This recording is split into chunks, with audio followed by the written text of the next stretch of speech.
Hello and welcome to the War Report. I am your host Cyrus, joined by Quan. This is the show where we talk about NXT and AEW.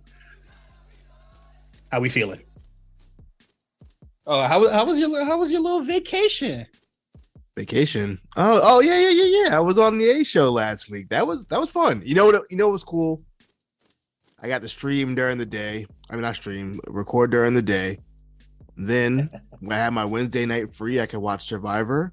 You know what I mean? That was nice to watch Survivor while it was happening. I could tweet about it, join the conversation. It was cool to be on a show. I think me and Meals always have a great time when we get to pod. We don't get to pod with each other a lot, so it's always nice when we do get to do it. So yeah, no, it's pretty cool. And also I seem like I got lucky because I didn't have to deal with that kind of episode of Dynamite last week that was not very good. I don't really remember NXT being that great either. So I thought Spring Breaking was okay, but this episode of NXT is very bizarre. But we'll get into that later. But yeah, no, it was cool to hear you on the A show. Me and Justin, we did the War Report last week, of course, and you could listen to our episode of Spot Colors as well, where we talk about Barely Legal, ECW. Great show, fantastic show. Just 97, right? That's the first show? First pay-per-view. That's right. Did you ever see the speech? Did you ever see the speech Paul Heyman gives? The roster? Man, that shit would have me ready to jump through a flaming table. I forget. That's what I'm talking about. It was Beyond the Mat, the documentary that had it. Justin reminded me, like, when Paul Heyman was cutting the promo on that thing, that was for this show. And I was dogged. Paul Heyman could talk, so yeah. No, I'm willing to go through two tables after that. You tell me something like that, you give me a speech like that. Yeah. And y'all never seen Beyond the Mat. You know, anybody listening, please do. It's one of the best, not just wrestling content, just documentary in general. It's just great. It's so good. And then speaking of more wrestling documentaries on Spot Callers this month, we're going to be talking about Wrestling with Shadows, the Bret Hart documentary. Another great documentary. I've never seen it. I've never seen it. God. I hear about the Montreal Screwjob all the time. I hear about, this and that, other people's thoughts and blah, blah, blah, this and that. But I have never actually seen how, like, this and how, like, it really felt to Bret. And I've never actually talked to Justin about it, or I never heard him talk about it on the podcast. So that's going to be interesting. Oh man. Yeah. It's going to be awesome. Just the whole like backstage scenes that they show with like just Triple H and Shawn Michaels just straight up just lying to Bret's face. Like, we didn't know it was going to happen. I do not think they're lying. I really don't. No, they knew. They fucking knew. Absolutely knew. There's no way they didn't know. I feel like Triple H knew, but Shawn didn't. Nah, he knew. They both knew. I think Triple H knew. The reason why I don't think Shawn knew is because they just do the match as normal. Like, for it's just a match for real. But the backstage stuff is like, what is it? Vince has has Triple H like there ready in case anything like breaks out, like ready to go in there, scoop Shawn and get him out of there. Nah, Shawn knew.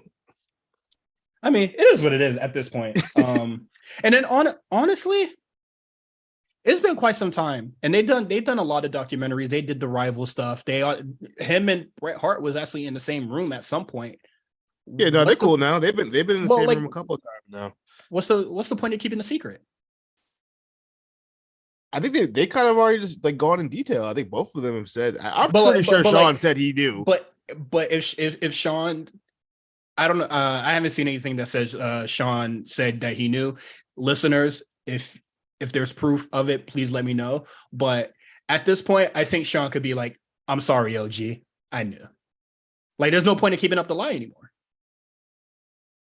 That's what like, there's no point of keeping the lie up anymore. I want you to watch it, and then we can. No, I already watched it. I thought you said you didn't. No, I haven't watched it before. No, I already watched it. I watched it in person. Oh, okay. We just need to record now. Well, Nah, Justin needs to watch it, and then we record. I gotta run that back. It's been a minute since I've seen The that. only person that I think that really, really knew was Brett's wife, but that's a spoiler for the wife at the time. But that's a spoiler for the episode. But nah, I honestly don't think there's a point of keeping up the lie anymore. Like, I honestly feel like they could be like, oh, okay, I knew, bro. And then I know nobody would really make the comparison or whatever, but like, I know people could just be like, oh, but like, what about the pipe bomb? Was that like a shooter or what? But it's just like, whatever. Like, Punk wants to keep that mystique, and WWE also wanted to keep that mystique as well in case, possibly ever return. So there's no point of ever airing that out for real. But like at this point with Sean and Brett, like, shit, just be like, I knew OG. My bad, bro. Let me see something. Shawn Michaels know about Screwdriver. It came right up. It popped right up too. So I'm happy about it. You're about to get a nasty Reddit a Reddit thread. One thing Michaels has prided himself on was never deliberately lying to the boys of the fans. Now, however, McMahon had ordered Michaels to deny any knowledge of the plan before, during, after the event. Yeah. That's what I thought. There's no way he didn't know. I'm sorry. There's no way. Had him sign an NDA? They said, don't say shit. This is not on you. I'll take the heat. Oh, yeah. Vince was ready to take that heat. He did take the heat. Oh, he took it.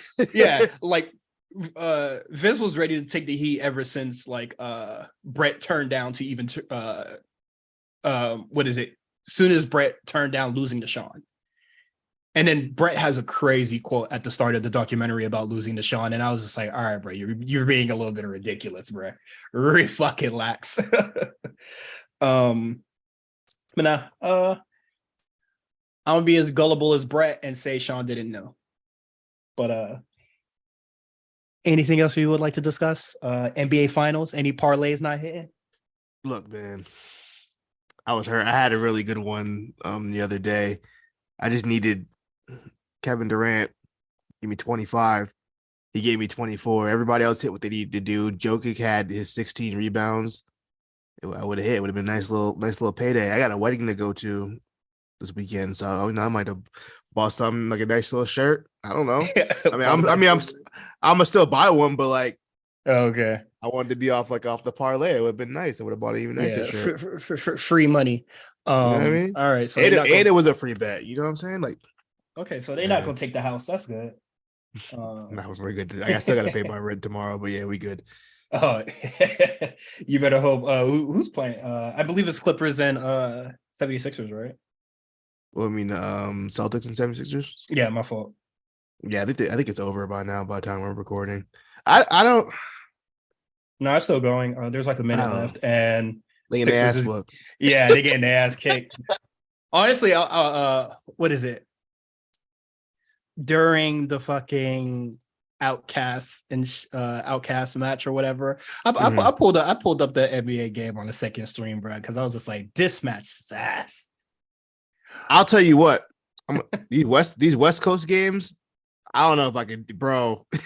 The fourth quarter that Golden State Lakers game last night, it was so hard for me to keep my eyes open.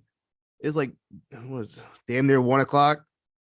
I'm too old for that. They gotta find a new system on how to do these West Coast games. Dude, that's too late, man. I'm sorry. That's way too late. On a Monday or Tuesday. I don't know. That's for the TV execs to figure out. But I'm just like, you don't really want to divide the audience like that anyway, or something like that. But man, the real beaters will stay up because I was up watching the game. I was up too because I wanted to see it. But damn, man. Okay, hold on. I'm reading this tweet and I want to see if it's news. Oh, never mind. Stupid as hell. Never mind. Okay. Okay, let's get into these trenches, man. Just to start, All In does 40K tickets. I believe is like advanced tickets, right? That's what it was. I believe they were pre-sale, so yeah, advanced. I believe it was like 38, but I rounded it up to 40 because whatever, it sounded nicer. Payroll, man. You feel me? Shit.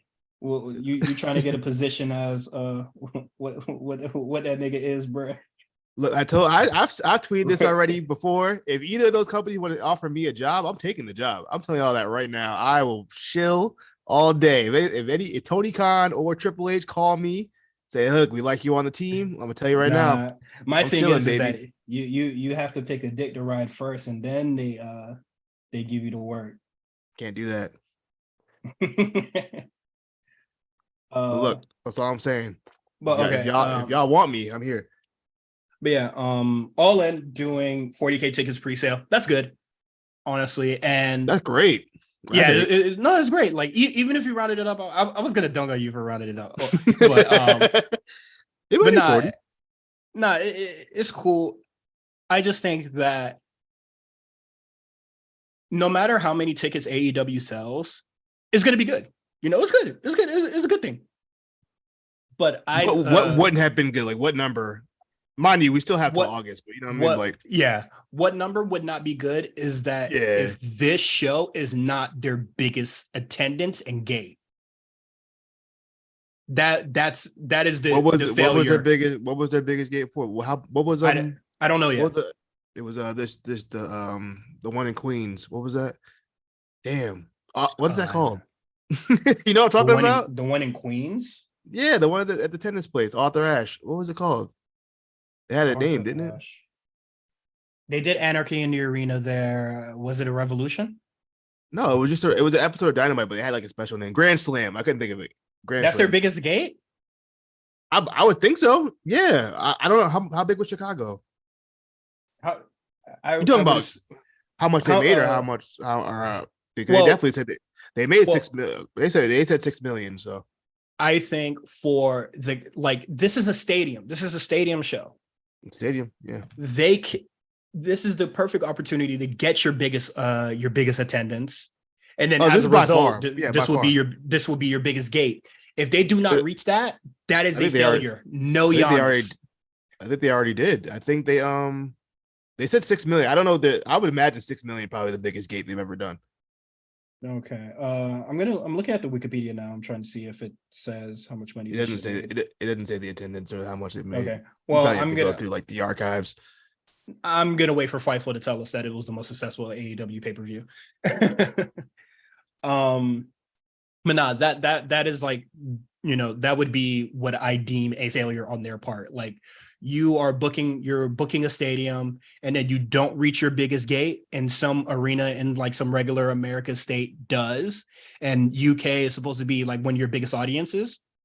That would like there's no way around that. That would be a failure. But like anything that they do right now is good.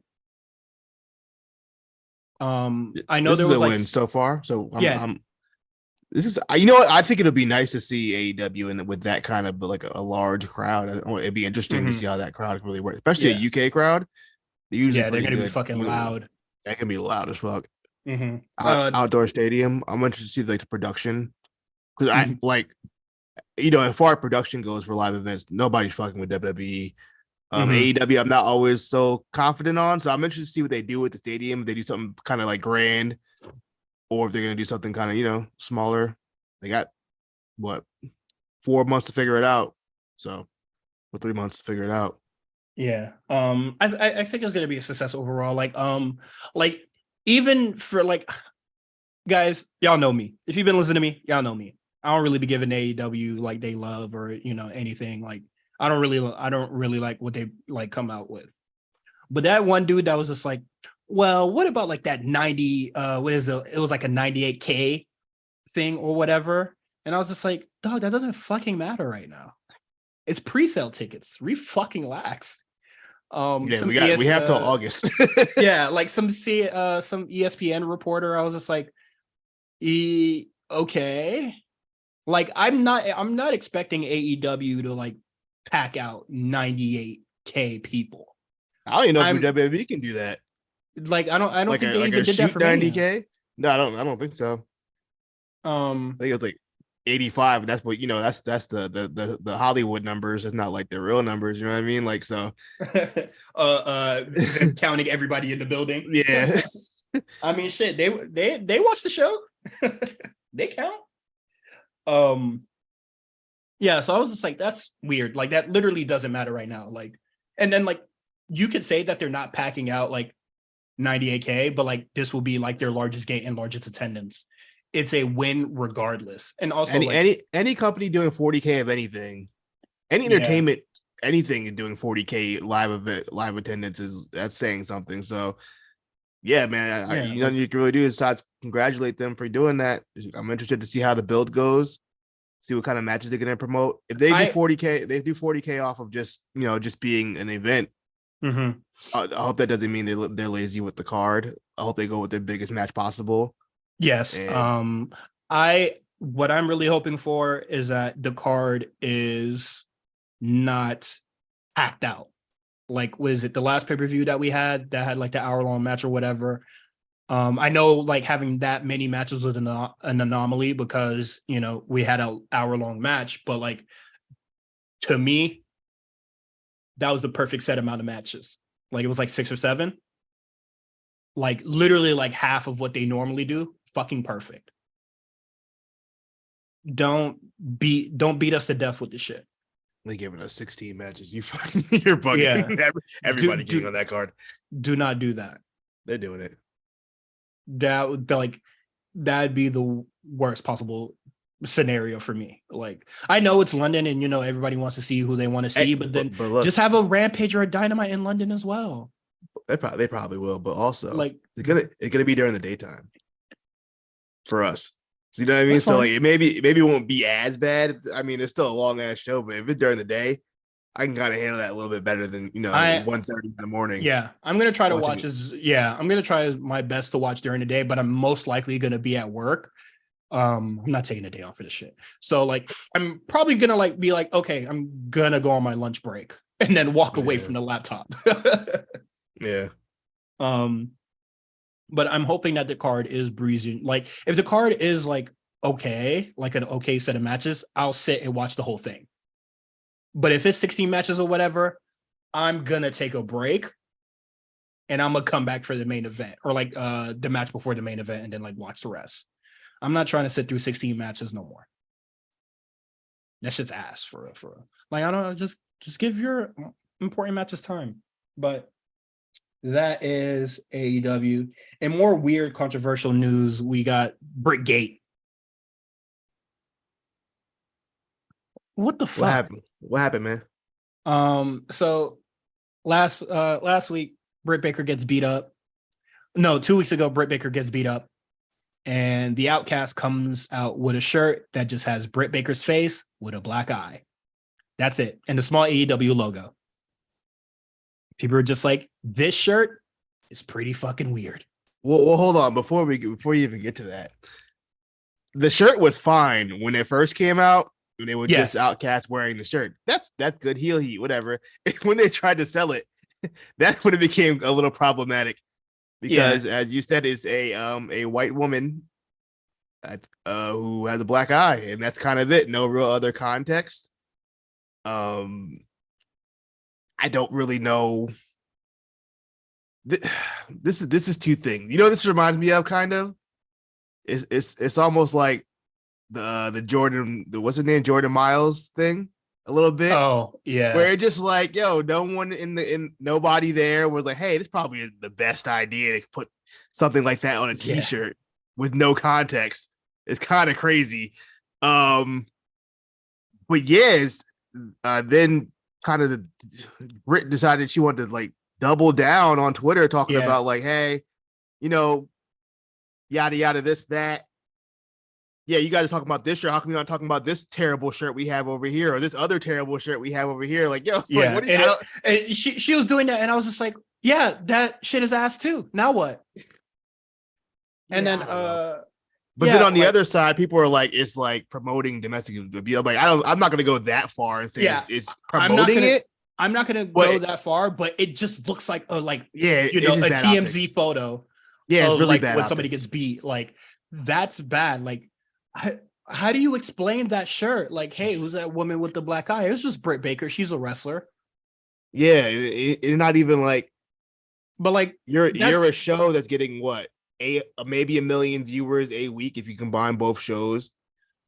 You like know what I all mean? Like obviously, like if somebody asks you what the fuck this shirt is, and then you tell them, they'll be like, "Oh, okay," because you gave them all the background, you gave them context. Yeah. But people just see a battered white woman on your shirt. That's fucking weird. It's weird. It Fuck the definitely. fuck the domestic violence. The shirt's fucking weird. And then she was just like, "What about this shirt? What about this shirt? Those shirts are fucking weird as well." I don't know. The Orange Cassidy one, I was just like, "Why he in this? It's just a portrait. Yeah, that was hard. I like that one. It's just a portrait. It's just Orange Cassidy's face on it. Like, what the fuck?" But like, what is it? I like. You know I wouldn't wear that shirt that had the fucking MJF and CM Punk with the blood stain on it. I would get the one without the blood stain on it. right. I'm on Shop AEW right now. Yes, this is an exercise that we all had. It says top sellers for the week. It is the number 2 shirt. So it actually it's the number 1 shirt, the number 2 product that's on the top of Shop AEW, which is concerning. Some weird ass niggas are wearing that. Who's buying? I don't understand. That's kind of wild. Is there and $30? It's number 2. The number 1 item is FTR, like little like plush things, like a little micro brawler. Mm-hmm. You know what I'm talking about? One of like wrestling buddy toys. Yeah. Are you looking at weekly or like monthly? I went weekly. Okay, weekly right now. For me, what it's showing for me right now is the Kenny Omega shirt, the Street Fighter joint, Britt Baker, and then the other Kenny Omega shirt that's just dropped. Oh, is this is Captain, huh? Yeah. This is some algorithm stuff. All right, never mind. I thought they were really selling. Let me refresh and see if it changes.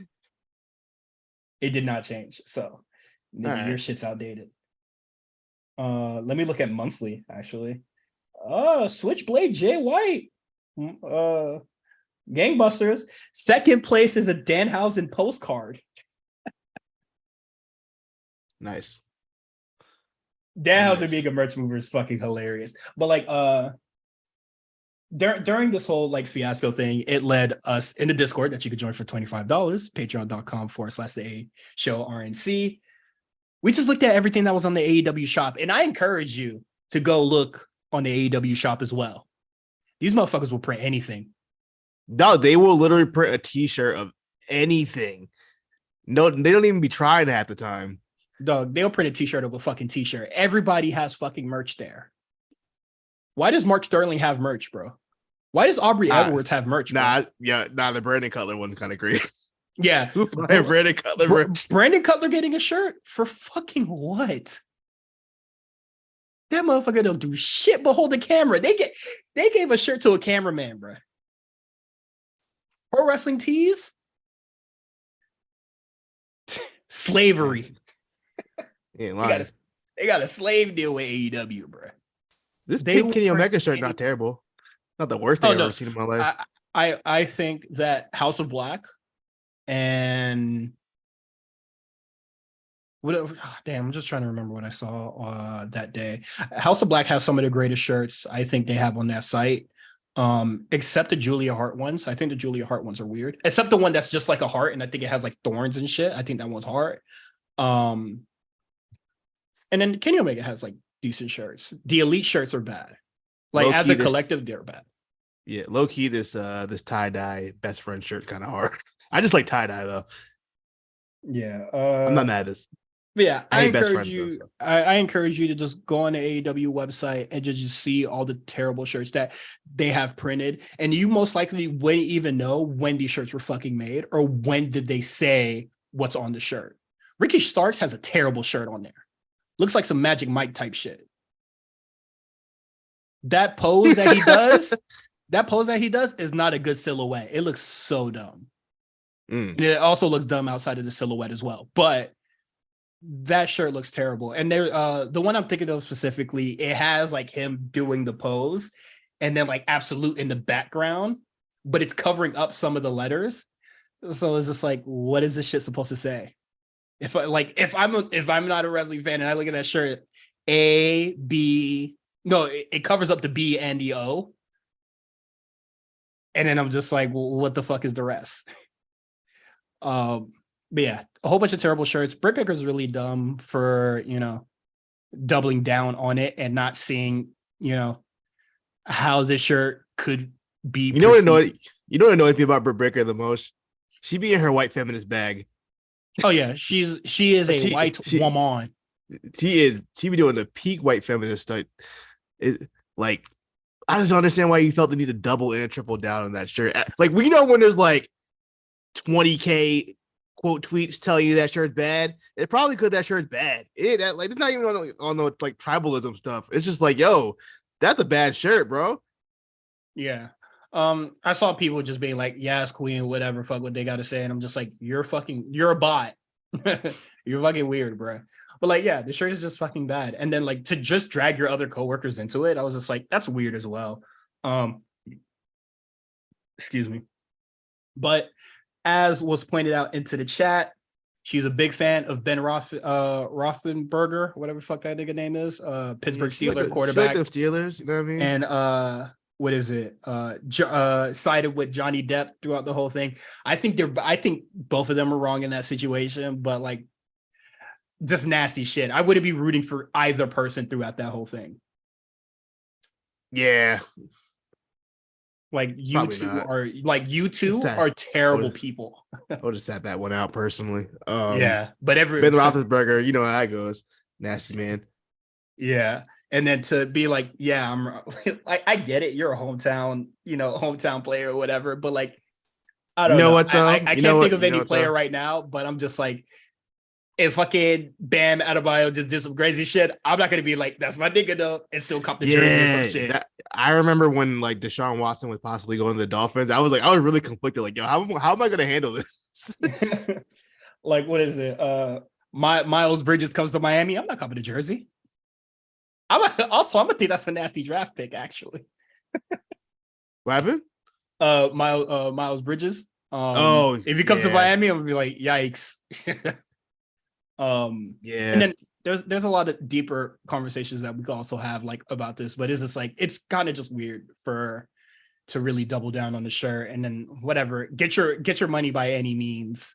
And then like storyline reason is that she's trying to get ahead of this before the Outcast. I'm just like, what fucking ever, bro. But they had already worn it the week before, so exactly. You got ahead of it. Y'all doing merch warfare? The fuck is this, bro? But nah, I thought the whole shit was really silly and weird. Another thing that's super silly and weird is there was a report that came out about NXT injuries.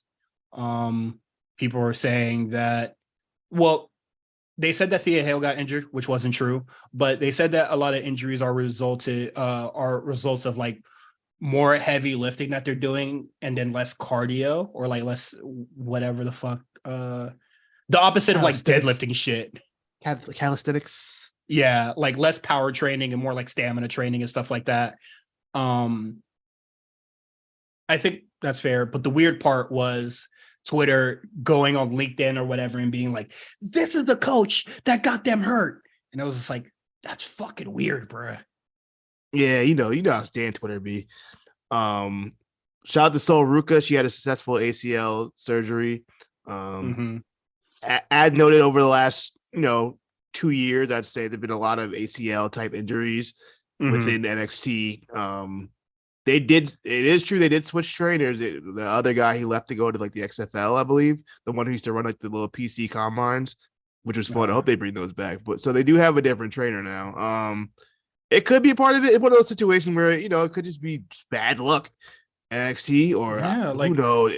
It is an abnormal number of people getting hurt. There is something to that, but I'm not going to completely blame it on any one person because we don't know. We don't work there. But and then also it's just like it's kind of just the nature of the whole thing. Like if it wasn't going to be the weights, it was going to be a flip that they do, or trying to catch somebody, or just taking a fucking back bump weekly, multiple times, damn near daily. Honestly, I don't know. I think it's weird to just try to pile on a trainer for it. Because a lot of these are kind of just freak accidents. Like it is what it is. You know how the Twitter accounts are. They're just and then like stuff. there's a lot of other people that are also like, also doing a lot of the same weight training, and they're okay. Yeah. So it just is what it is. And often sometimes a lot of people, try to push themselves, try to what is it? Lift too much, and they get hurt. And then also, I honestly don't think that deadlift shit is good for your joints anyway. That should probably not be in the regimen, honestly. I think that shit is. Every time I see Indi Hartwell doing deadlifts, I'm just like, dog, please. I do feel like having a pretty good deadlift is important for a wrestler, though. I would imagine. Yeah, yeah. But I do feel if you're a nigga doing deadlift Germans or whatever, or just in general, just be able. I'm to, not like, a people first time listening. I'm not a nigga that work out. And if I were to work out, I'm gonna get toned more than fucking try to more than strength training. But like it honestly, it is what it is. On that. Best of luck to Soruka. Hopefully it's a faster recovery. I don't know how long. The good thing is back in the day, shit, maybe 15 years ago, ACL tear, that might be the end of your career. But we're so advanced in technology now that it could just be, maybe 6 months. I don't know. Which is nice. And she's young. Yeah. It does suck though, because she's definitely one of those girls they were gonna have to depend on, especially with the departures. Shout out to Ampavelli. He put Soruka does a flip, like a front flip, and then she does like a one-legged squat. This nigga retweeted that and said, "Yep." That was it. She do be doing too much. She do be the Crees be doing too much. Her and Danny Palmer when they were doing Cirque du Soleil shit. Yeah, doing Cirque du Soleil. Like, y'all gotta relax. You know what else? I'm amazed nothing's happened yet. Darby Allin. That dude be doing whatever. Yeah. If I'm paying y'all millions of dollars, y'all need to sit your asses down. All right. Relax. They ain't getting a million, but you know what I mean. Chill out. Shit. That man's getting a lot of money doing all sorts of stupid shit, but it is what it is. On that. I didn't see WWE hires Tamara Mensa Stock. Remember? Do you remember the WrestleMania? Not the last year's. When the Gable Steveson, that other young lady came out. Yeah. Oh, okay. Yeah, that's what they were. Okay. Yeah. So they signed her. She had shown interest for a while now that she wanted to sign with WWE. I don't know what took so long. We still have not seen Gable Steveson. They said this Steveson nigga. Let's try the other one. She is. I looked up her Wikipedia. I'm not really familiar with amateur wrestling. She's got a lot of gold medals. She's fucking swole. Let me see. Yeah, she's big as hell. She has 1, 2, 3, 4, 5, 6, 7, 8, 9, about 10 gold medals. Which is awesome. She's from Chicago. She is Ghanaian. Is that how you say it? Is it Ghanaian? Is that how you say that? Guyanese. No, not Guyanese. She's like from Ghana. No, I've been saying Guyanese, but I don't know what it is. Guyanese. Well, her parents are from Ghana. Moved here in the early 90s. She is 33. So I'm sorry. She's 33. Let's just make that up. She's 30. I'm put years on her. Why? I don't know. Nigga, read the wiki, bro. Great amateur career, but yeah, man, interested to see what happens with that. Hopefully, she's not another Gable Steveson. I think an amateur. This might be the first time I can think of they've signed a female amateur wrestler. I could be wrong. Well, of her caliber. Sure. Or just in general. I don't think they've, as far as I know, of anyone who done anything like Olympics wise or even like high level high school type stuff. They've obviously had MMA fighters and like other like boxers or whatever, submissionists, but I don't think they've ever done an amateur wrestler as a female. So that's interesting. Yeah, I'll wish them the best of luck. Black woman, come on, man. Mm-hmm. Not to say a new Kurt Angle just dropped, But I'm hoping the new Kurt Angle just dropped. That was supposed to be Jason Jordan. Sad part, man. Oh yeah. Hey, he's doing good TV shit now, honestly. So He I'm produces glad. some heat. Yeah, I'm glad he got to pivot and he's actually doing like really good shit. Hey, you know what else though?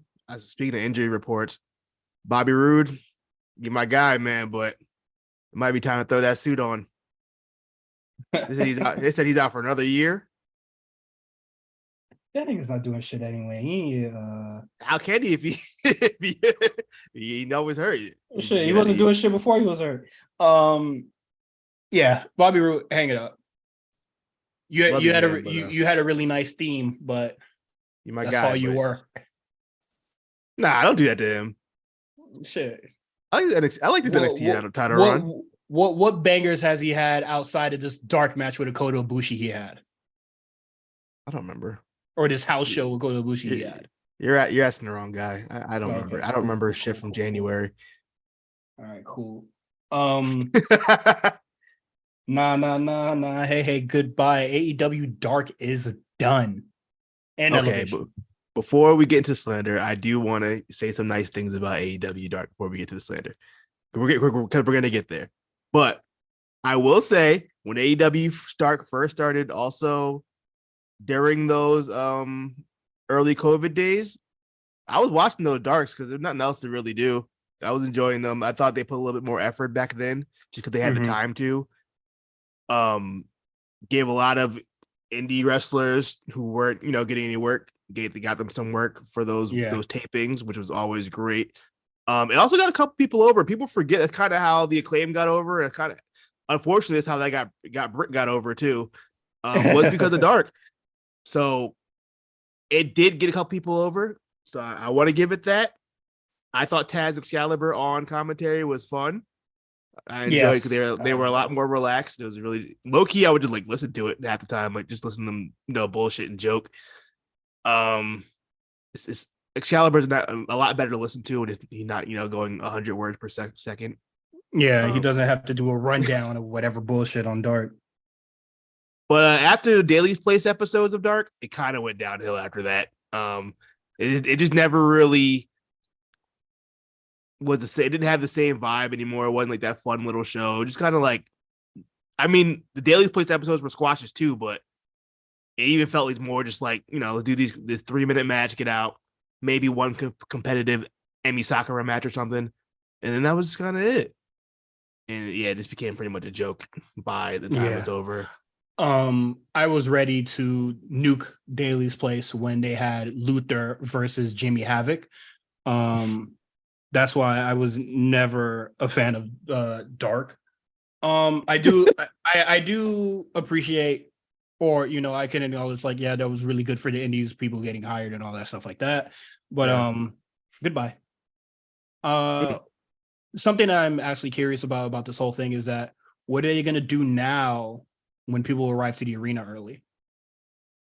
Are they still going to have these dark matches, or are they just not going to record it? Because I feel like that's money left on the table. They still have to tape ROH as well. Oh, so is ROH going to take over? They'll probably have ROH tape before Dynamite or Collisions, whatever. You're gonna be watching. Well, but also there's still Rampage. Yeah, but you're gonna be watching. All right, so you're gonna be watching. I'm not watching ROH. Niggas are gonna be watching Rampage or ROH. And motherfuckers are still going to be walking in during the main event. That's not a good optics, bro. It is what it is. Unless they keep using the little, where's it, Orlando, Universal Studios. That little building they were using before. I don't know what they're going to do. It should be interesting. They still have not officially announced Collision yet, but it's all but confirmed at this point that Collision will happen and that Punk will be back. Do you want to do Punk Watch? As far as he was at Impact last week? He was at Impact. For another watch, Trinity Watch. She debuted at Impact. Congrats, Trinity. When she debuted, it was just like, oh, now y'all motherfuckers want to watch Impact. I said, no, I don't. No, I don't. I do not want to watch Impact. I love Trinity, but I'm not going out of my way. I don't even know what channel Impact's on. I'll be honest with you. Shit, I do not give a fuck, bro. Yeah, I'm just happy she got a job. She did speak on leaving WWE. She said she Mhm. just felt really disrespected. That day was the final straw. She kept it at that. I'm okay with that. Yeah, that's what she wants to leave it at. That's cool. I think we've all kind of That's more than the nothing that they've been giving for the past year or yeah. so. And then I honestly, mean, at this point, y'all got jobs now. I don't care anymore. yeah, everybody, they I feel like everybody kind of moved past it. WWE said whatever they were gonna say. They already said it that day on the Mhm. walkout. They haven't spoke on it since, really. Yeah, they Um, said suck my dick bye. And then I was just like, well, if that's how you feel. Sasha hasn't really spoke on it, but at this point, I don't even care I anymore. I do not I, care.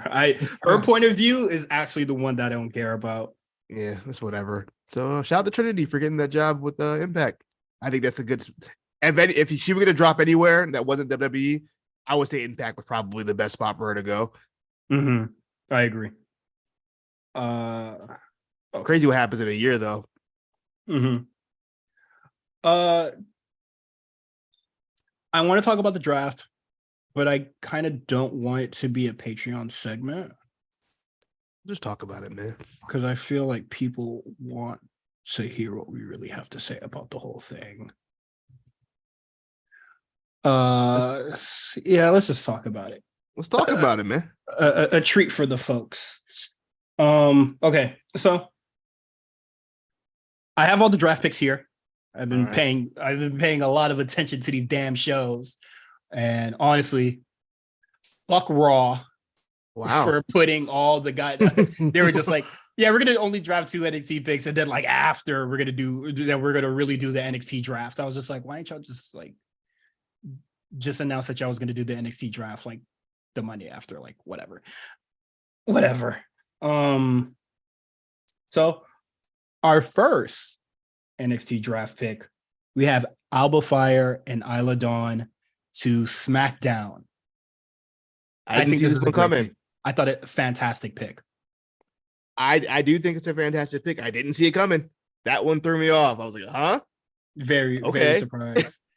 And then what is it? They just won the tag belt like what? Not even a month ago? Mm-hmm. Okay. I hope they keep, even if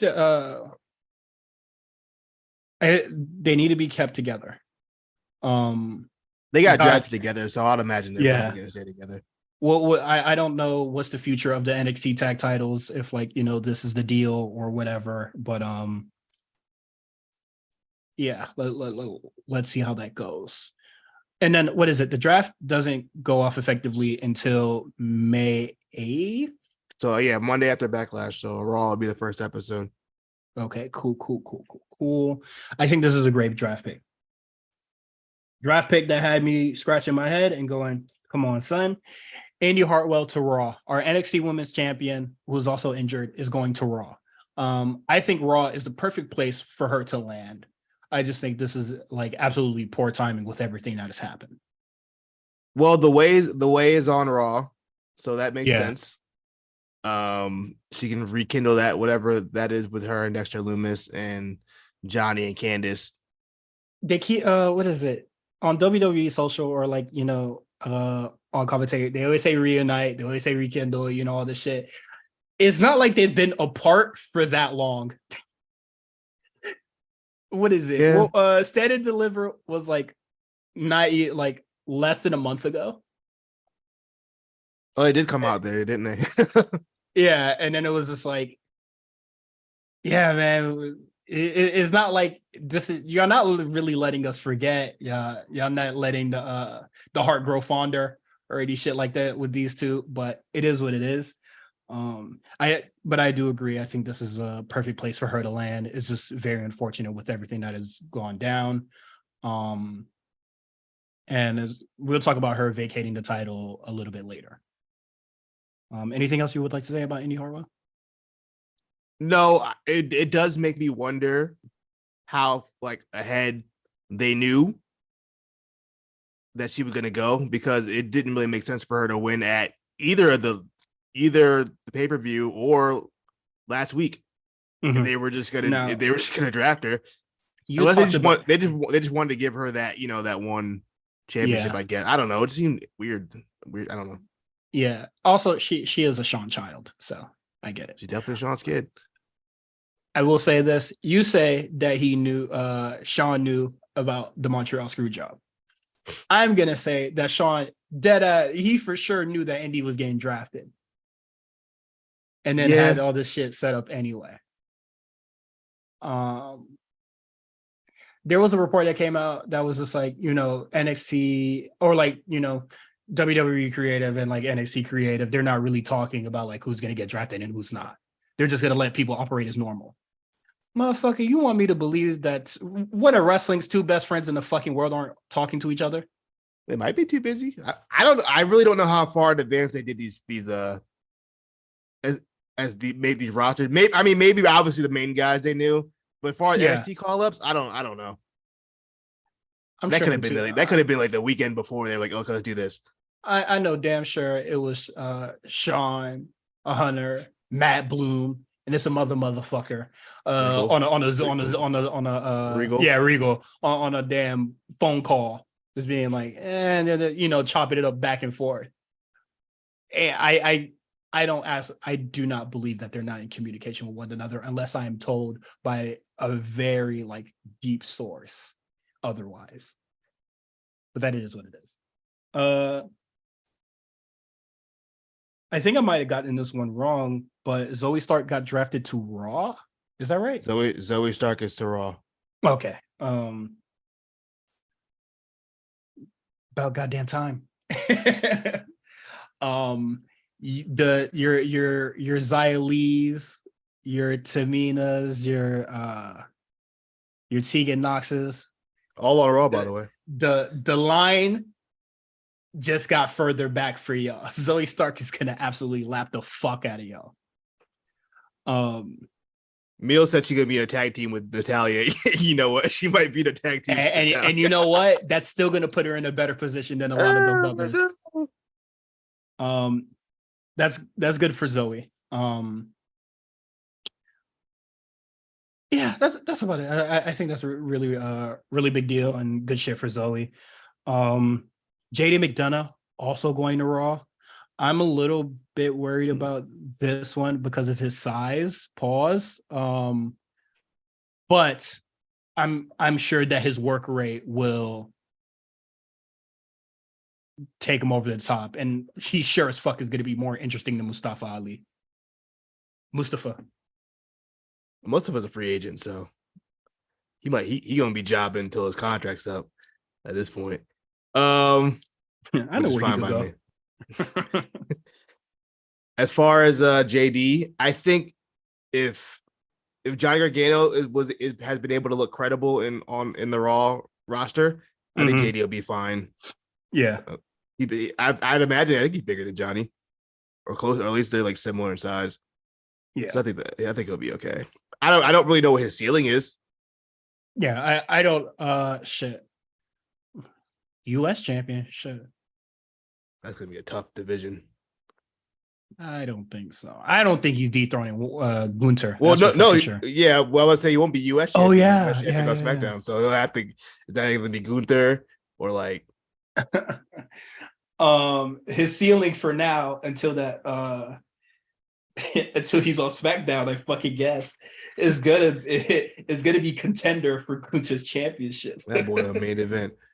Yeah, I mean he could. No, never mind. But yeah, that's about to be his ceiling for now. Somebody who I feel has also a very low ceiling. Apollo Crews drafted to Raw. Apollo. I don't think he's coming back with the African drums and the spears, man. They should probably avoid that for a little while. I'll be honest with you. Hey, they might want to avoid that one. That one specifically. Let's not do that one in the current climate they're in. Not a good look. But in that current climate is what fucking did it best for that nigga. Hey, I liked it. Me personally, I liked the gimmick. I thought it was cool. Yeah, I was rocking with it. The problematic shit worked for this guy. But nah, I don't think that. I mean, it is what it is. I don't really watch Raw anyway. So it's whatever. Pretty Deadly to SmackDown. Yes, boy. Yes, sir. Heat is on the way. I'm looking at the SmackDown's tag division. Um, Usos are there. That could happen at some point. Uso needs some new partners, new fight partners to go through. Obviously Kevin and Sammy, they're on Raw, but I'm assuming they're still going to work both shows. I'd imagine. I mean, that's fine. I'm just interested to see what kind of like matchups they get out of this because it's going to be. These guys are good, man. You know what's so crazy? Because Justin said it on a show, and I knew he was going to. I forgot to listen. Fuck. He said, what I said a couple years ago. They remind me of Edge and Christian. Yes, they're 2000 E&C just updated 2023. That's gonna be perfect, honestly. Him versus LWO. I mean, they got some people that can fight. Yeah, that's the easy dub for them. Yeah, get the wins for the OCs over on SmackDown now. You got Gallows and Anderson, I guess. You got Hit Row. Maybe they'll make another tag team over there. I don't know. Yikes, brother. Street Profits. Oh yeah, that's gonna be hard. Yeah, and Brawling Brutes. They got teams to fight. Nah, they got teams. Yeah, WWE Sneaky has a really good tag division. I don't think people are talking about it. People don't talk about it. They have a really good tag division. AEW's taking it over with their tag division. That bullshit ass tag division. Next draft pick. I'm very excited for them to be on SmackDown. That's a show I watch. KC Squared goes to Raw. Good riddance. Yeah. Good riddance. I've been wanting them gone for a long time. No. They got no character that I care about. I do think that I actually do think that they're good wrestlers. I just don't. They can work. Else. They can work for sure. But yeah, I'm with you. I just don't care. So good luck, Cameron Grimes. I gotta imagine he coming back with a whole different gimmick. It's not going to be the same gimmick. He got super duper buff, real lean. Definitely a body guy now. I just don't see him running the same game. I think it might be a little bit more serious. I don't know. I'm interested. He's been gone for a long time. I'm so happy for my dog, bro. I'm so happy for my dog, man. We used to pray for times like this. You feel me? Feel me. His last match was on. I want to see. He had a dark match on February 24th, but before that, it was November 8th. Hey, who was that gig again? Joe Gacy. Oh, yuck. Next draft pick, which is also yuck, Indi Sheer going to Raw. They're going to they're going to main event. That's where they'll be. They didn't do shit on NXT but get injured and be ass. Hopefully Rob gives you more fortune. I don't care for that. Odyssey Jones as well. Honestly, after the debut of Obi Femi or Ona Femi, I forget. Other big black man. Yeah, the other big black nigga. Like, yeah, you can go. You can go. Your lunch is gonna get taken with both y'all in the same room. I have two theories with this one. Number one, they figure he'll probably do better off on the main roster than on NXT, a la Braun Strowman. Or number two, Vince saw him and said, "Hey, we need him on the main roster right now. That's a big boy." Right. One or the other. The Twitter theory. Hey, knowing Vince, I'm in my knowing Vince bag for this one. I think this is a Vince call. Said bring him up. And that's fine. And then Grayson Waller to SmackDown. This is interesting. I'm happy that he's leaving NXT. I think he's pretty much done everything he needed to do. As far as those four guys, the four NXT pillars, quote unquote, he seems to be the most ready for the main roster. My problem is that he's on the same show with LA Knight and Austin Theory, which people have pointed out on on the internet. Yeah, they're very similar. It's three of the same guys to an extent. I have to imagine LA Knight is not going to be a heel for very long. It's undeniable at this point. People want to cheer this guy. I definitely think that Grayson Waller needs to or LA Knight should honestly change, or something has to give between these three niggas. Yeah, that's three of the same exact guy. I don't know how it's gonna work on the show. When did you put them all in a stable? Just Theory, LA Knight, and Grayson Waller. Just three fucking white assholes. That's hard. Yeah. So No. I'm happy for Grayson Waller. This should be really interesting where he fits in all this. You know what the worst part is? The SmackDown's tough because if you're a heel, there's not much for you to really do. Oh yeah, you're sealing. You can't go fight Roman because half the time he ain't there. He ain't wrestling you. He wrestling dealing with bloodline stuff. And before it was Gunther, who was handling the mid card. Now we got Austin Theory handling the mid card. So a lot of these guys are gonna be like, "What are you gonna be? It's gonna be a carrying cross situation where you're just kind of there, having matches." Yeah, I think. What is it? Don't really go anywhere. I'm a little worried about that. And then what is it for the U.S. Championship? Fucking most of them, all three of them niggas are fucking heels in that match. That's what I'm saying. You couldn't even do that triple threat. I don't know what they're gonna do. I think Austin Theory should retain and then just give it up to the next nigga because, I'm not fucking with the title reign. Honestly, I want Austin Theory off my TV at this point. He does nothing for me. Mm-hmm. Less Theory, the better. How you had the worst match at WrestleMania? with John Cena. With John Cena. You know what? I can't even put that on him. That's Cena. That was Cena. Actually, that wasn't him. Oh, excuse me. I don't think he had the worst match. I think. Oh, excuse me. What was worse than that? Hold on. I'm not gonna hold you. I think that damage. I think the women's match was terrible. The women's tag. What was that? The women's showcase, tag showcase. Oh, yeah. Nah, I would still put that over as Cena. Cena gave us house match number 3 in his menu.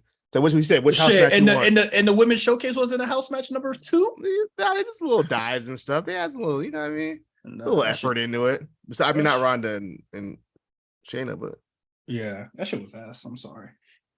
And then our free agents, we got Von Wagner, which I'm just put him on Raw. Von Wagner weird because it looked like they're starting something up on NXT, like doing a babyface turn, but he's a free agent. So why not just leave him on NXT? I don't know. Yeah, I didn't get that one. That one's weird. One I don't get. Oh yeah, we forgot one. Is Zion Quinn main event? I know these shows need jobbers. This main event, buddy. Well, this was a sick, disgusting pick. This is another situation where we got Eddie Thorpe now. We don't need you. That's what this is. Shit, what they should have did is we don't need you, bro. Go apply to the Wendy's, man. Oof. Yeah, I think that one is puzzling, honestly. He hadn't been on TV in a while, so just do something, I guess. I think he's been there a minute. I think he's been there a minute though. I feel like he's been in NXT for a minute. Yeah, he's been Sam. Somebody put up the picture of his NXT class. I forget who was in it, but it was like Damon Priest in it. Oh yeah. He's been in NXT for a minute, though. Yeah. Still ain't working, but it is what it fucking is, honestly. Good luck. Maybe it works out. I don't know. Maybe it works out. Who knows? Sometimes the guys, like, it could be a Carmella situation where she didn't really do much in NXT, and they got to the main roster and just started to shine. You never really know. I never thought Carmella would be successful as she is. We'll see what happens with Zion Quinn then, if you you want to keep that optimism. I'm not gonna shoot you down, but I'm gonna say I don't see it's gonna happen. Who are you shocked didn't get called up? Uh, We heard rumors about Cora Jade, and who was the other person we heard rumors about? Tyler Bate. Tyler. We heard some Tyler Bate, Cora Jade rumors. I saw Andre Chase's name thrown around a couple times. I think Andre Chase made. Yeah, I heard Andre Chase's name get thrown around. That's cool. I didn't think that was good. Honestly, I don't think. I can't think of anybody right now that I'm just like, huh? How come you didn't get drafted? Maybe Dijak. Nah, he just got sent down. Yeah. And it's working for him here. Shit, it wasn't working for fucking Apollo. We heard a lot of Cora talk. I was pretty sure Cora was like good to go because they kept. I mean, it was like every other day, Cora's getting drafted. So I just kind of assumed, oh, she must be getting drafted, and she just didn't. Mm. They saw something in them dark matches, boy. She had a match on main event with she had a match with Nikki Cross on main event. It wasn't bad, not bad. But yeah, no, I can't think of anybody off top right now. I want to say the Creed Bros, but honestly, they're fine in NXT. Well, they're not fine on NXT because they're not fucking doing shit. I was like, they're definitely not fine. They ain't doing shit. You're not doing a goddamn thing.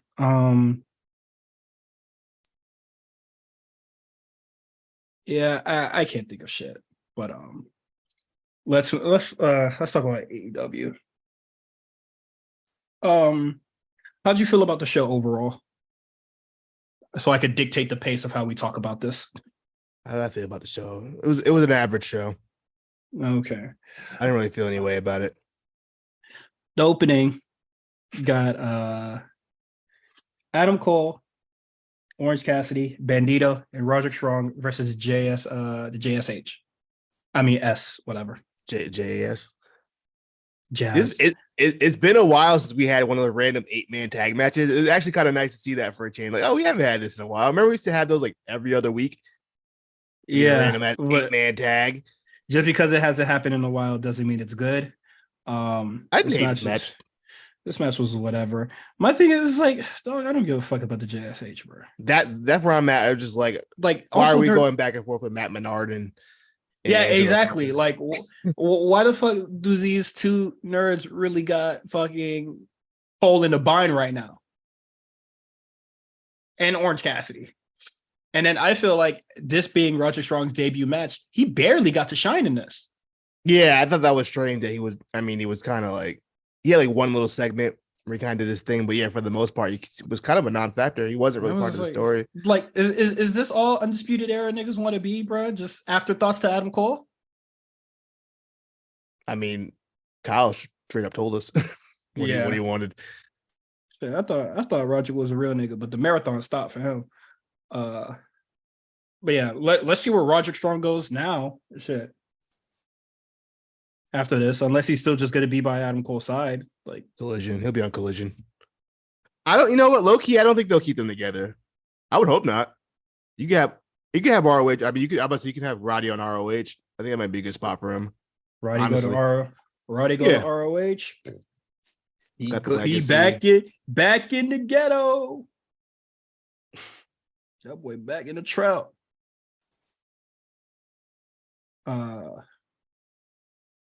What's next? Kenny and Moxley will be in a steel cage match next week. I don't know why I put that in the main topics, but yeah, that's happening. Look at I low key kind of looking forward to it. As much as I shit on Moxley, I think they might show out for this one. I'll say I think AEW done maybe 3 cage matches besides the women's one. They've hit. You know what I mean? So I'm cool with it. We'll see how it goes. I like their cage too. What's special about their cage? It's like tall. It's like taller. It looks more like intimidating. Okay. It's a cooler look to me. And then our main event, because literally all the other matches are non-factors for real. We got Boy and Darby.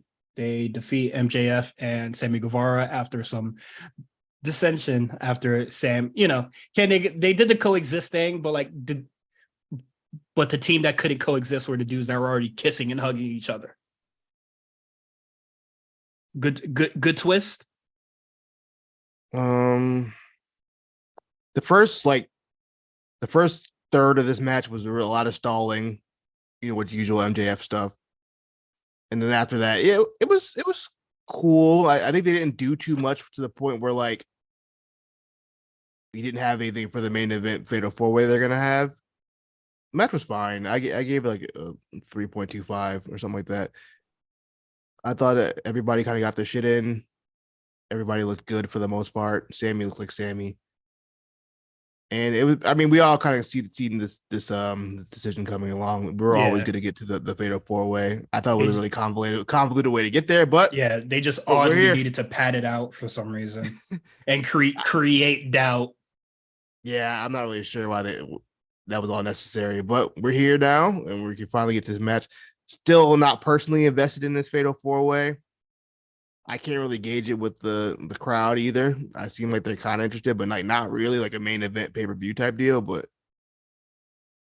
we're committing to it. We'll see how interested people are when the ratings low come key, out. I think they should have did MJF Darby. No, you've been listening to that cornet, boy. Here, did he say that? He's been saying that for the past like month. Oh shit. I'll cut the cornet clip once every once in a while. I don't really follow too much. But I just listen to clips. I don't listen to the full thing. But nah, yeah. Cornet Allen over here. My thing is just like Quanet. Quanet. What the hell? My thing is just like I don't know. I mean, like people say Jungle Boy is over, but is he over or is that song over? That's what I keep asking people. Is it him or is it the song? That boy listened to that cornet, boy. They said the same shit. Because that's what it seemed like to me. Maybe me and Cornette are on the same wavelength. Maybe I was wrong about it. It's just niggas not gonna like that you said. But like, and then Sammy, he don't get a reaction at all. Well, and we keep it when his music hits. You booze 1-1 with the nigga right now. I can hear the lyrics to his song. And the audio on the lyrics ain't really that loud to begin with. So I don't no reactions. No positive, no nothing. He's just there. I don't give a shit about this match at all. I'm gonna be really, really real. I thought this match was whatever. Like, I don't see this match as a main event, and I don't see the Fatal 4-Way as a main event, especially of a championship caliber. Yeah. So I can't really say that I care too much about this, but we're gonna see if they blow expectations or whatever. But nah, not for me. Not this program. All these programs are not my cup of tea. But let's get into these quick hits. Probably the program I think I hate the most on the show is the Outcast and like the other stuff. So we get Saraya defeating Willow Nightingale in a nothing match. And then they beat her up as they do they've been doing with every women's match that they have. And then Hikaru Shida comes out. She gets a well-received pop. And then they tease as if Hikaru Shida is going to turn. And WWE insulting the audience's intelligence, bro. Nobody fucking thought that they were going to do this. My question is, why did they do it? For what? Who cared? It's like nobody fucking thought that Hikaru Shida was going to swap sides. What sense would that make? There've been no tease of it. There's been no like inkling of this happening. I always go back to the famous DDP NWO promo where they, kept trying to recruit him into NWO. Yeah, that made sense. That's where, it meant something. There was some doubt. Also, like, I think the swerve is better because, I guess like just the angle of it. Like they were about to like hold his arms up and like do the whole thing, and like there wasn't a person being held hostage that DDP necessarily needed to save, and then he just hits him with the finisher. I don't even remember what Hikari's shit finisher is. It's like it's a submission, isn't it? Like, like they cannot recapture that magic, bro. But just to continue, I just thought like nobody was fucking falling for it. I just thought it was so stupid. When does this program end? It didn't seem like Double or Nothing, so Like this shit is just going on. Whatever the fuck this battle royale is, the Acclaim won though, so they'll be facing House of Black. they claimed the daddy ass won the battle royale. Other teams involved were Dark Order, which I didn't know still existed. They got it. I don't know. I don't even talk about Dark Order. Vikingo and the Lucha Bros were also involved. And they got thrown out like pussies just so they could have a match on Rampage. QTV were also involved. And that's who they'll be facing on Rampage. Varsity Athletes. I have no idea who they are. Tony Nese, Arya Davari, and Josh Woods.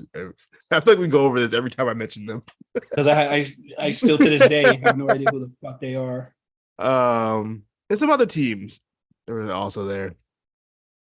It was a battle royale. Once again, like I said, compared to anything NXT does the best battle royales of any company I've seen, and it's going to stay that way. This AEW battle royale, besides the one that Darby had won that one time, most of them don't really hit. Oh, I'm sorry, Darby didn't win. What's my man's name? The big boy from House of Black? Brody King. Yeah. The one he won. That was a good battle royale. I'll give him that one. Okay.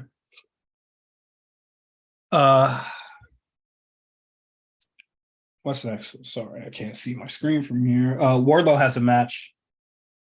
A squash, and then he challenges somebody. They come out, and then he doesn't have another match. I already don't care about this program with him and Christian. Why not? Because it's Wardlow and it's Christian.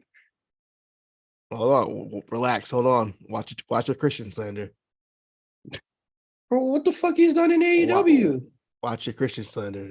This motherfucker's been forcing Jungle Boy on us for the fucking past like 6 months, and then you trying to be like, yeah, man, nah, he good. That's Christian though. You a sucker. You weren't there, you wouldn't understand. I'm here now. And I know what I'm seeing. Ricky Starks and Juice Robinson, I don't even remember what the finish for this match was. Rochambeau. 1, 2, 3. So Ricky Starks wins. I actually like that. I actually like the match though. That was pretty good. Was Sean Spears ringside? He was not there. No action Andretti either. Shit, it seems like you party with Ricky Starks, nigga. You about to go to the fucking Shadow Realm. That boy he got hit with the Jericho effect the hardest.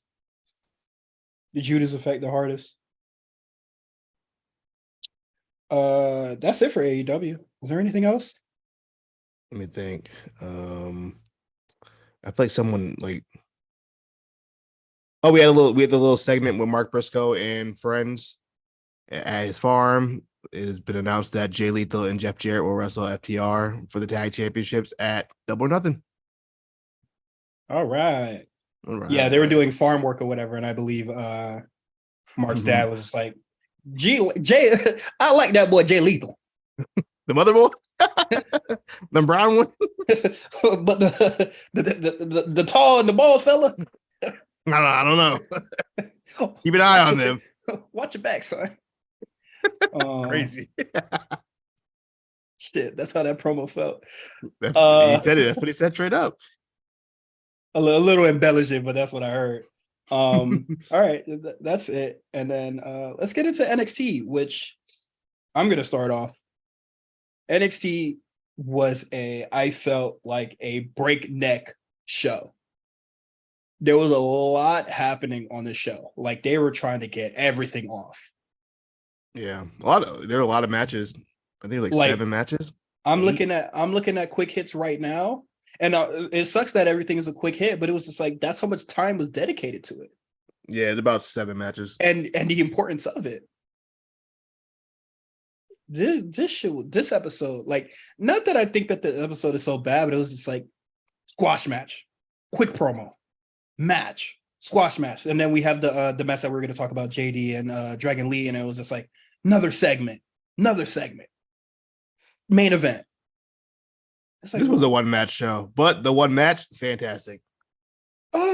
That's where I'm at with it. I like the main event, and I liked JD and you wasn't fucking with Wesley and Gulak? I wasn't. I kind of wish we had a little more. Those are my guys. Those are my guys. But I feel like it didn't hit that next gear that I needed to hit. It never got there. Like bro cheated once, cheated twice, and that was it. Soon as like, I guess like Tyler Bate was actually the equalizer. Was there a beatdown after, or am I bugging? Shit, I do not remember. I don't remember. Yeah, there was a lot of things that happened on the show, but JD McDonough versus Dragon Lee, and then Noam Dar comes out, and he's very protective of his Heritage Cup, so he decided to come out with the Dangerous Men with his cup, ready to just soften up Dragon Lee, whatever. I don't really care about the Heritage Cup that much. It just got here, so I think it's just weird that they're trying to like do this story with it already instead of him just facing somebody straight up. But he is a heel, so it is what it is. But I thought this match was really good. JD leaves NXT with a win. Dragon Lee looks great as well. Any thoughts before I go into the post match? Very, very good match. Dragon Lee, I need him to start getting some wins though. I know that much. He is currently 1-3. He's getting a Heritage Cup for sure. That'd be interesting. I'm always interested to see how these guys work in the round system. How it's gonna go for them, especially like with his kind of pace. Should be interesting. That being included in the NXT universe now, just in general. But yeah, good match. Good send off for JD. He even got a little thank you from the crowd. That was nice. But he couldn't even really appreciate it because there was like a whole other angle going on at the same time. Yeah. I do agree with Dragon Lee having to get some wins. I definitely think that the Heritage Cup has his name on it. Like, I don't think Noam Dar should be holding that shit long anyway. Also, that nigga's hair is very long. Do something with it, bro. Cut that shit or something. Get some braids. He braided it for his first match. He needs to braid it, because when I was looking at his ponytail and that shit was messy as fuck with the bright green scrunchie, bro, I was like, what the fuck? Why the fuck they got him on TV looking like this? He don't look like no champion, bro. Whose accent is worse? His or Gallus? Gallus. Without question. Crazy? You know what's crazy about Noam Dar too? They gave him his own talking segment. I was like, why would they give this guy a talking segment? Have you heard him talk? Cause what is it? In the space that he was in, it makes sense. They understood. But don't do that. Do not do that in NXT. I used to skip those segments all the time. I'm not even gonna lie to you. When I used to watch DK, I'm skipping them shits. I don't know what he's talking about. That shit wasn't for you. It's like a whole other language. That shit wasn't for you, bro. Keep that over there. Keep that across the pond. It's for the colonizers. Indi Irish? Oh, they're colonizers, are they? Oh, not really. Oh, he's Irish? I thought he was Scottish. Oh, Scottish. I get those confused all the time. He definitely Scottish. You're right. I don't know the history of Scotland. Nor do I. So I'm gonna stop right there. So, sorry to my Scottish listeners. My bad, bro. What is it? The Fire Sisters, Sisters of Destruction, as you also like to call them. That was a good match too. I take that back. That was a good match too. Yeah, I was just like, for real, you wasn't fucking with this? That was a good match. I thought this match was really, really good. I am so glad that the Fire Sisters kept it. KC Square, they just don't know how to mind their own fucking business, like Meal said. They always want to goat somebody into a match. They can't talk without being, well, let's wrestle, and then they get their ass whooped most of the time. They're about that action. They're about that action, but they got more heart than hands. You know what I liked about the show? They let the girls all get the last segment of the night. and everybody got their Yeah. shit in. All the girls that are leaving. Shit, they Except fucking for- had to, honestly.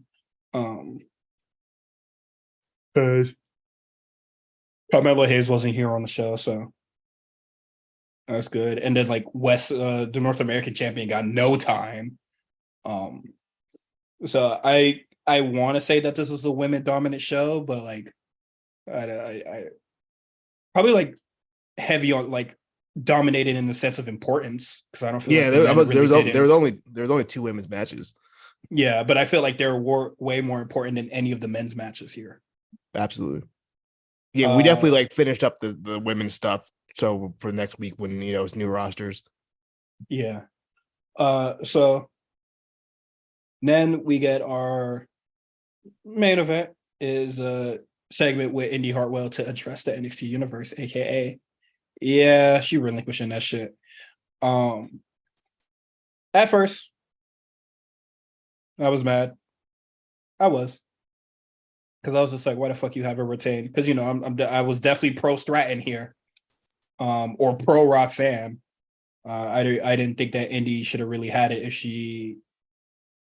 No, I don't think that she should have like retained if she was going to be, if she had that injury. Even if she came out there to like finish it, y'all still know that she was hurt in some capacity. Y'all probably shouldn't have taken that risk or like, that sort of audible to like bet that she was okay. Because that injury, like that should look bad. And then she posted a picture of her foot this morning, like just like the sides of it. Her foot looks like a bruised banana, bro. It looks bad. I didn't see it. Around like the ankle areas is just like bruised to fucking hell. I've had an ankle injury as well before, so like I do sympathize with that, but I just like I don't think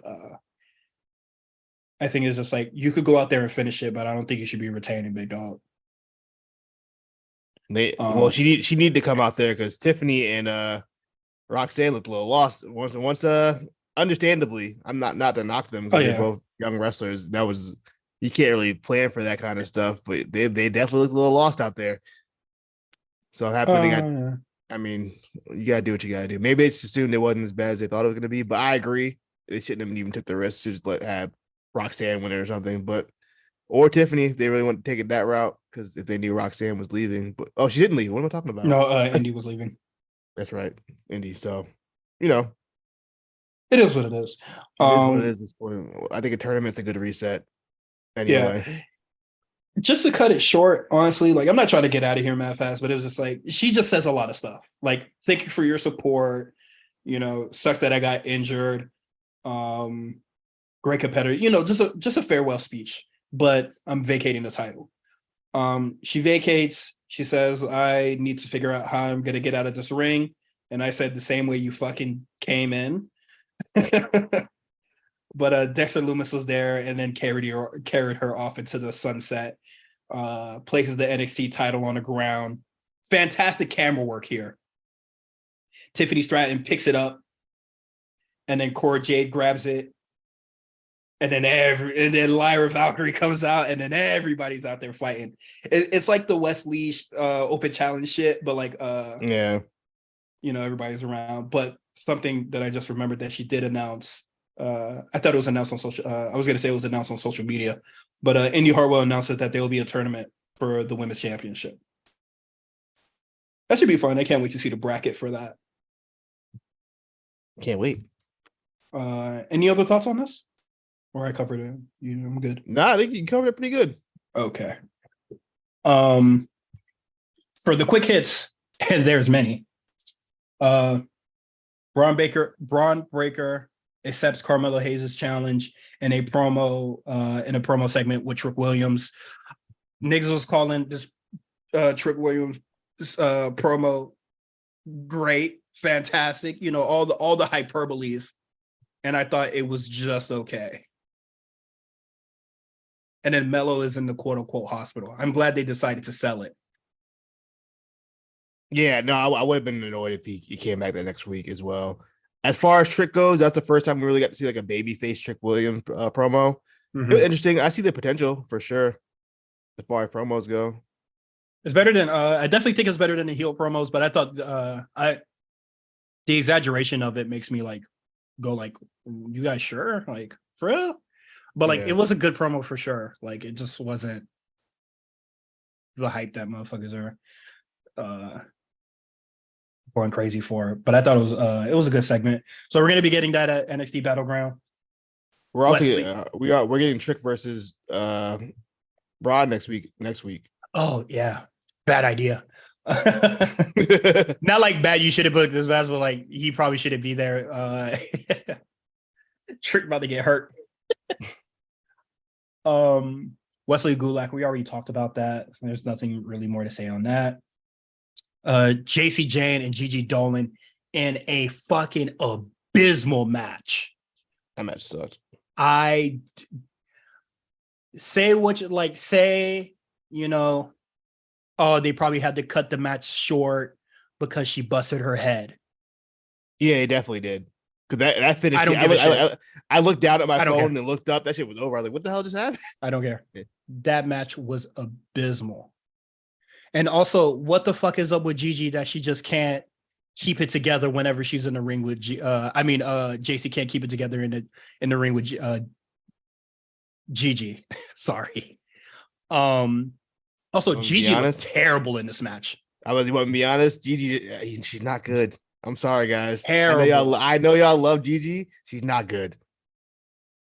We got to keep it a stack. I'm not really sure how good JC is. She might be on the not good list too, but I know Gigi's not good. My thing is, I thought this match was going to be let's try to rectify or like try to correct what happened in that last match. Because I get it, like a dislocated shoulder.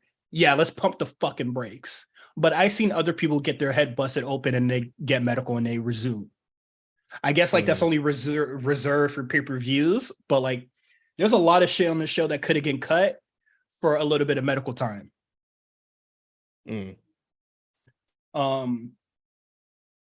definitely thought this match was going to be like and then I thought this was going to be we're finally going to figure out who's fucking better between the two. And then I put out the question on Twitter. People definitely are in agreement that Gigi's definitely the better wrestler, but Novak made a great point. Wrestler? Yes. No. I mean, sorry, I keep getting her name fucking mixed up. JC. I was to say it's the just sound. But Chris Novak, shout out to him. Came out. He kind of summed it up where it was just like they're both the same. But to me, the more the mental dilemma that I'm having right now is that them being the same, is that bad? Or is it like a good, they're like the same? But since we both agreed that Gigi is like the worst one, I think that's bad that they're the same because I don't think JC's that bad. I mean, JC just slightly above her. I don't think either of them are particularly very good at anything. To be honest with you. And then you know what? I much prefer them as a team. Yeah. I didn't have to do the thing, just be like, oh, let me really figure out who's better. I didn't really need to do that. But I would like to fucking know. I'm comparing two bad bitches right now. I know we're not supposed to, but I am. I'm comparing, and I'll tell you right now. I'm not pitting them against each other. JC already did that. I'm doing it. JC already did that, so I'm doubling up. Also, Gigi brother was ringside and she lost anyway. So I'm just like, does this feud really need to continue? They need to stay away from each other. Yeah, I think we cut Gigi off TV for a week or two. Yeah. And JC, I don't know. And Shawn Michaels NXT. If you're notable best friends or whatever, notable like more than just good friends, you're not gonna have a good match with each other. It didn't seem to work. Can't wait for the inevitable Trick Williams Carmelo match. Dog. Stop right there, my brother. Can't wait. Is that a shoot that they were in the same high school? I don't remember. Did we ask him that when he was on it? No, we did not ask. He did have a glowing reviews about Trick. Jazz. Said nothing but positive things. But like, I was honestly expecting that. But like, that was cool. If they did go to the same shoot high school, that's fine. I just didn't know what the Sloppy Joes had to do something about it. but it is what it is. Trick and middle game and all that other shit. Feel me? Axiom deface scripts. I just saw something stupid in the scripts on the docket, but I'm gonna highlight it later. Axiom deface scripts. This was barely a match, and then Axiom just ranks his mask. Yank that like shit. like a goddamn Scooby, like he was a Scooby-Doo villain. No tease, no nothing. He went yoink. He yoinked it up. And to my shock, it was Reggie the whole time. Who would have thought? Mm-hmm. Couldn't believe it. My favorite part about this is Booker snickering to Vic Joseph, just being like, "You know who that is, right? You know who that is, right?" And Vic Joseph knows something the fuck out of it. What did Booker say last week? He was talking about pheromone or something like that. What did he say? He was just like, he was basically just being like, motherfuckers will do weird shit for a shawty during the corporate couples in the Hicks match. He was like, the pheromones. And then I know Booker T goes out of his way to make anybody he doing commentary with the crack. I know he's trying to get Vic Joseph the crack. He does sometimes. Cause he just be saying whatever, bro. It's so funny. He's having a blast. This is what I truly like about the NXT commentary team, even since honestly, just the Beth Phoenix when Morrow left, post that.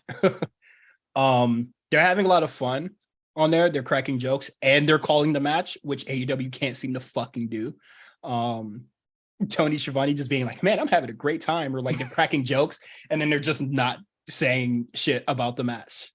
Tony said something wild. Tony said something wild today. I ain't gonna lie to you. He says all sorts of stupid shit. Nah, he said something. I was like, huh? What did he say exactly? I tweeted it. He said he was talking about MJF. Jericho said something about MJF. Now, who was it? It was what match did Jericho do the commentary for? The opening match, which I tuned out. He said something about one of the wrestlers, Titan. Oh, Daniel Garcia. And then Tony Schiavone was like, yo, I know where his tightness is. And I said, hello? What do you mean? He is talent relations, so he should know these things. Hey. Anyway.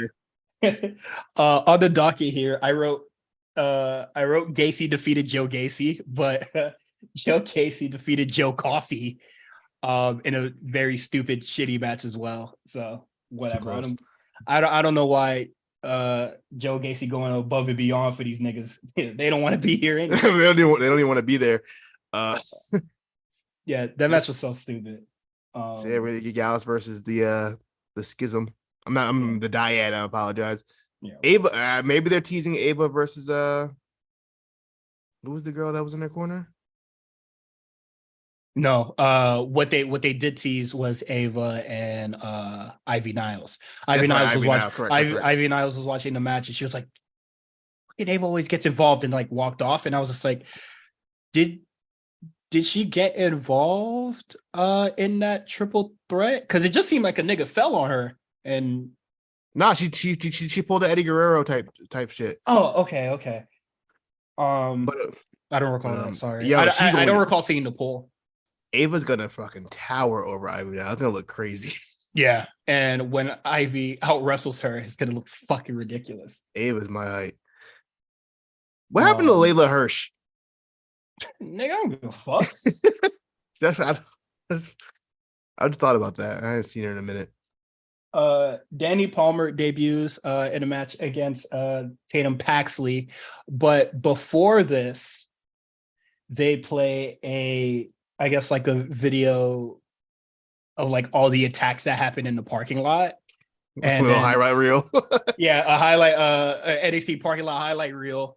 And then they had like tweets just of like speculation. And I saw dumbass motherfuckers like, we haven't seen Alexa Bliss in a minute. And then I swear a copy and paste tweet in the same format was like, man, we haven't seen Dana Brooke in a minute. I was like, ew, what if it's Dana Brooke? H and Sean, actually, DX did not. The whole DX. Road Dogg 2. Yeah, DX. Daddy Ass, the whole DX, all of them. Yeah. Fucking ridiculous. Hornswoggle.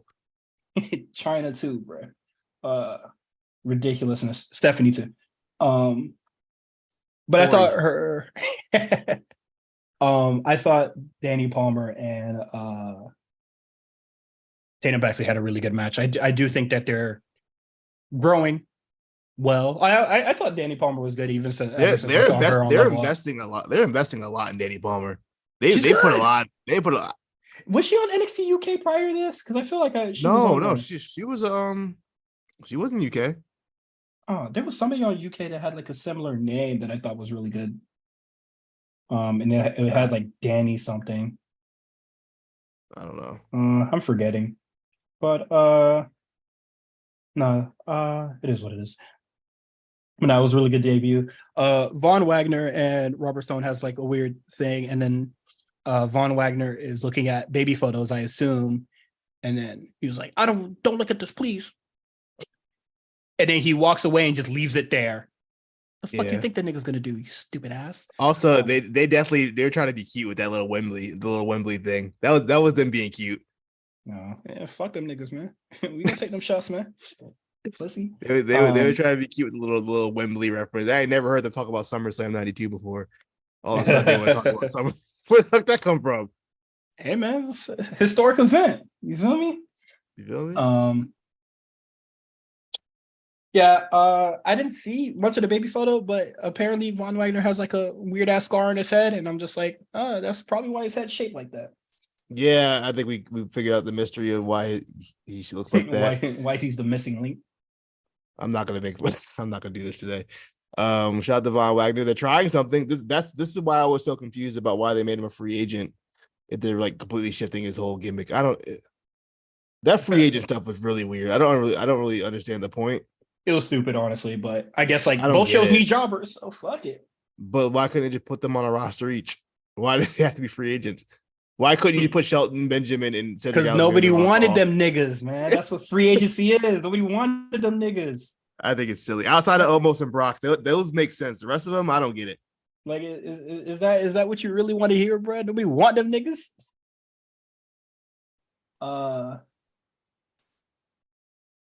Apollo says Cedric for some reason. I don't know. uh, Apollo. Apollo like this says his segment. farewell to Trick, and I was just like, that's weird. I like that. That was it felt like a shoot. So I kind of like that. That was kind of Yeah, nice. it was just like, do that shit on the bump, nigga. Nah, man, look at a little moment on TV. This shit was weird. Like it really had nothing to do with like the program. I think it was kind of like, solidifying that like Trick Williams is a face now. You know what? You're right. That makes sense. Damien Kemp bothers Eddie Thorpe, and I was just like, okay. Somebody said that Damien Kemp talks like a Disney movie bully, and I was like, you're absolutely right. It really does. Who's writing this shit? With the corny jokes and everything, even the cadence of it. You know that wasn't your best joke. Actually, you know what my funny joke really is? Thinking you can hang in the ring with me. Like, come on, son. How stupid is that, man? Terrible. The young boy joke was funny though. I thought it was good. That was cute. Yeah. Body is goofy ass. What is it? And then the last thing that's on NXT, I feel like there's so much shit that happened here, but I don't want to talk about it anymore. Or if it got forgotten, then it is what it is. Jensen is back with his gang, and that boy turned it down some hoes. I forgot who tweeted it, but he said he's acting like a high value man now. He giving out business decisions, turning the hose down. He's on his Kevin Samuels. You feel me? And then also I was just like, okay, so Jensen says the same pitch that Kiana James gave when she first wanted to buy the bar, and now they with it. They're just like, oh, you know what? That would be a good idea to leave a fortune to my family. Cyrus, you're not seeing the bigger picture. You got to see the meta, the outside of this, right? The racial angle? No, not even the racial angle. It's the gender angle. How many times in the corporate of America have women given their opinion on something only for a man to say the same exact thing and everyone agree with it? Happens all the time. It's bigger than the NXT. Just like Cyrus. That Family Guy episode. Come on, man. Right. You're right. It's deeper than that. They didn't want to listen to A black woman? A woman of color. You know what I You know what I mean? mean? They A were threatened. successful businesswoman? They were threatened by a successful businesswoman. They didn't want to take her advice. You know, she knew what she was talking about. She has her own office, so clearly she knows what she's talking about. Mm-hmm. And then, you know, she had to wait, had to get a man to explain it to them. He had the man explain it to them, and they were with it. Hate to see it.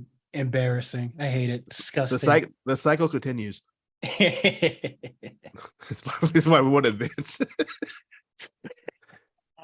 All right, that's enough. Sean did.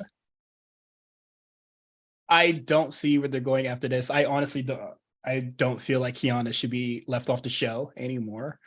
In this, I don't think it's over. though, I think she's like a sleeper agent or something. In the tournament, I think Fallon and Kiana should be first round for that title. First rounder? I'm not mad at that. Just get Fallon out of the way. Not mad at that at all. Absolutely. Let's get Fallon the fuck up out of here. And then yeah, that's it. So thank you guys for listening. You can follow us on YouTube. You can subscribe to us on Patreon. You can subscribe on Twitter, Instagram, and everything will be in the show notes. Spot Callers should be coming out soon. We're going to be, like I said at the top of the episode, we're going to be talking about Wrestling with Shadows, the Bret Hart documentary. Feel free to watch along and then have conversations with us in the Discord and stuff like that. Yeah, that's about it. I don't think we have anything else to plug. You can listen to last week's Spot Callers, Barely Legal. You can listen to Retro Diaries. Rewriter's Room is back. You can listen to that as well. Yeah, that's all. Anything else you would like to say, Quan? You guys have a great week. See you next week. All right.